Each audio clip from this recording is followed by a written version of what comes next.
होता जाता है। इंटरेस्टिंगली मैंने अभी एक पॉडकास्ट किया डॉक्टर नौशाबा के साथ। She is the directress of UMT, owner कह लें, डायरेक्टर कह लें, माशाल्लाह one of the board of directors. उन्होंने एक बड़ी ज़बरदस्त बात की, टॉपिक था सेल्फ एस्टीम ऑफ वुमेन पे। वैसे ही टॉपिक थोड़ा सा इस तरफ चला गया तो उन्होंने मुझे एक बड़ी ज़बरदस्त बात की। उन्होंने कहा कि मेरा जो एक्सपीरियंस है ना, यानी she is an elderly lady 50+।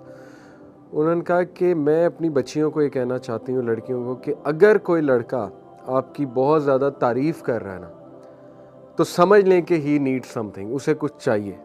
और वही जो आपने बात की कि वो सिंसेयर नहीं है। तो इस पे Abdullah, what is your sir comment? ये जो आपने बात की है ना, हुआ इस तरह से था कि कुछ मेरे जूनियर्स थे, they were in some sort of a problem कि लाइक फॉर एग्जांपल एक लड़की कहती है कि यार मेरे सिर्फ कुछ दोस्त हैं, तो इसमें कौन सी मसले वाली बात है। तो मैंने ना उससे कहा कि मैं आउटराइटली अगर उससे कह दूं कि नहीं तुम्हारी सोच गलत है, तो ऑब्वियसली वो माइंड करेगी। तो what I told her, I said कि यू थिंक कि आपके दोस्त हैं और हो सकता है what you are thinking is okay, but the way they think about you is not the same as you are thinking about them. मतलब आप ऐसा क्यों नहीं होता कि आपका लड़कियों का एक फ्रेंड सर्कल है और वहाँ पे जिस तरह की फीडबैक मिल रही है और वहाँ पे अगर कॉम्प्लीमेंट्स मिल रहे हैं तो वहाँ से आपके किसी गलत बात को लोग क्रिटिसाइज भी करेंगे। लेकिन द सो कॉल्ड लड़कों के साथ आपने दोस्तियाँ बनाई हुई हैं, वहाँ पे कोई भी लड़का आपकी किसी भी बात पे आपके लिए नेगेटिवली बात नहीं करेगा, हमेशा कॉम्प्लीमेंट ही करेगा। एग्जैक्टली। तो मैंने थोड़ा सा समझाने की कोशिश की कि विदाउट एनी इंसेंटिव कोई बंदा भी इस दुनिया में काम नहीं करता, किसी ना किसी उम्मीद में या किसी ना किसी ख्याल के तौर के ऊपर ही वो लोगों के बिहेवियर उस तरीके से मैनिफेस्ट होकर सामने आते हैं। और अप्रिसिएशन सबको अच्छी लगती है, जब हमारी कोई तारीफ़ करे ऑब्वियसली हमें भी अच्छा लगता है। लेकिन आई थिंक कि रेड लाइन है कि जब वो ऐसी बातें करने लगे, आई बिलीव कि जो बहुत पर्सनल बातें हैं, पर्सनल तारीफ़ करने लगे। और आपने जो मेंशन किया ना कि पेरेंट्स की तरफ से कभी कभी तवज्जो नहीं होती, तो फिर जाहिर है अब पेरेंट्स ने कभी अप्रिशिएट नहीं किया, तारीफ़ नहीं की, तो बाहर का कोई बंदा आके करेगा, अपोजिट जेंडर करेगी, तो ऑब्वियसली अट्रैक्ट तो होता है बंदा उस तरफ। ये बात बिल्कुल ठीक है। वर्चुअल रिलेशनशिप्स जो है ना वो बहुत कॉमन हो गए, जिसमें जिसके नुकसानात बहुत ज़्यादा हैं। You guys know better than me. उसमें पिक्चर्स शेयर होती हैं, उसमें वीडियो कॉल्स और बड़ा कुछ होता है, और वो at the end of the day energy बड़ी ज़ाया होती है। इसकी क्या वजह है, वर्चुअल रिलेशनशिप्स इतना स्टार्ट होने की? आदम, व्हाट डू यू थिंक?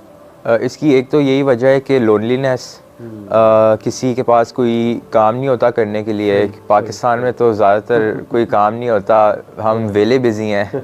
कोई काम नहीं है फिर भी बिज़ी हैं सारा दिन। जब हम फ़ोन पे सोशल मीडिया पे यूज़ करेंगे तो उसको कुछ ना कुछ करने के लिए तो होना चाहिए उस पर। तो आहिस्ता आहिस्ता फिर जब लोग देखते हैं कि यार मेरा वो दोस्त भी कर रहा है, वो भी कर रहा है, मैं ही नहीं हूँ, मैं ही सिर्फ रह गया हूँ, शायद मुझ में कोई कमी है, यार करके देखते हैं, ट्राई करते हैं। फिर आहिस्ता आहिस्ता वो उस चीज़ के अंदर चलता जाता है, और इस तरह से फिर ये वर्चुअल पे सारा सोशल मीडिया बड़ा वगैरह इंपॉर्टेंट पॉइंट आपने मेंशन किया, लोनलीनेस वाला।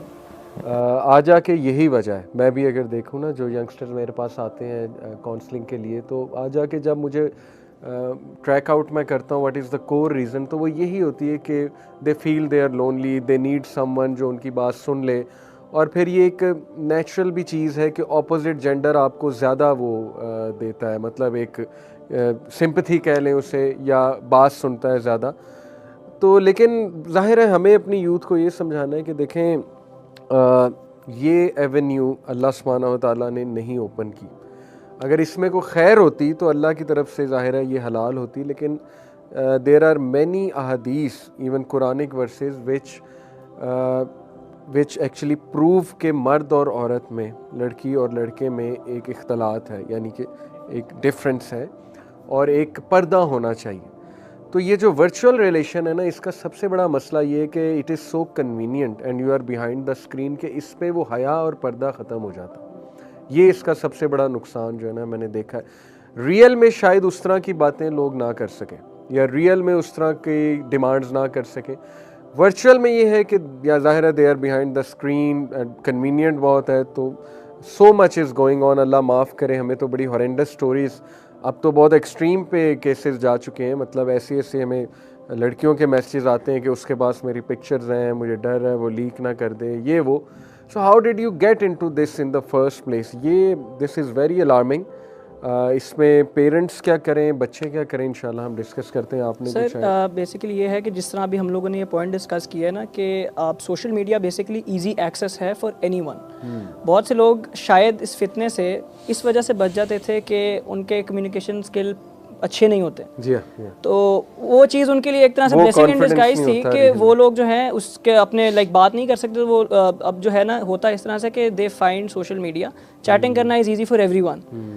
तो वहाँ से वो बेसिकली चैटिंग स्टार्ट करते हैं और फिर अगर वही जिससे आप चैटिंग कर रहे हो उसी से जाके रियल लाइफ इंटरेक्शन होगी तो वो तब भी सही तरीके से बात नहीं कर पाते। बिल्कुल। तो जब आपकी कम्युनिकेशन ही इतनी पुअर है लेकिन आपने अपने आप को एक फॉल्स परसेप्शन दी हुई है कि शायद मेरा एक बहुत अच्छा रिलेशनशिप चल रहा है, तो इवन अगर लाइक कम्युनिकेशन का बुरा होना तो मैं समझता हूँ इस सेंस में भी गलत है कि अगर आपका वो रिलेशनशिप जस्टिफाइड भी होता है एटलीस्ट तब भी आपको अपनी कम्युनिकेशन को बेहतर करने की ज़रूरत है।